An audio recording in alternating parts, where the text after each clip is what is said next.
حدیث نمبر 95 عن عبد الله بن عمرو بن العاص رضي الله عنه قال سمعت رسول الله صلى الله عليه وآله وسلم يقول سيخرج أناس من أمتي من قبل المشرق يقرؤون القرآن لا يجاوز تراقيهم كلما خرج منهم قرن قطع كلما خرج منهم قرن قطع حتى عدها زيادة على 10 مرات كلما خرج منهم قرن قطع حتى يخرج الدجال في بقيتهم رواہ احمد والحاکم۔ حضرت عبداللہ ابن عمر رضی اللہ تعالیٰ عنہ روایت فرماتے ہیں، وہ کہتے ہیں میں نے رسول اللہ صلی اللہ علیہ وآلہ وسلم کو ارشاد فرماتے ہوئے سنا،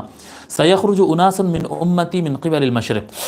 میرے امت میں سے کچھ لوگ مشرق یعنی ایسٹ سائڈ سے نکلیں گے، وہ قرآن یقرؤون القرآن، وہ قرآن پڑھیں گے، لا یجاوز تراقیہم، وہ قرآن ان کے حلق سے نیچے نہیں اترے گا،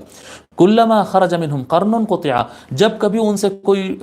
وہاں سے سینگ نکلے گا تو وہ سینگ کاٹ دیا جائے گا، وہاں سے جب کبھی سینگ نکلے گا یا شیطانی ٹولہ نکلے گا تو اس کو ختم کر دیا جائے گا، شیطانی ٹولہ نکلے گا تو ختم کر دیا جائے گا، سینگ نکلے گا تو کاٹ دیا جائے گا۔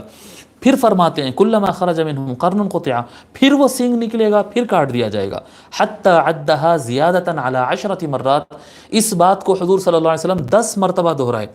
کہ فتنہ اٹھے گا ختم کیا جائے گا، فتنہ اٹھے گا ختم کیا جائے گا۔ ایک ایک مجدد اور ایک ایک حکومت اور ایک ایک یعنی بڑے بڑے کارروائیوں کے بعد ایک ایک فتنے کو ختم کیا جائے گا، پھر فتنہ اٹھے گا وہاں سے۔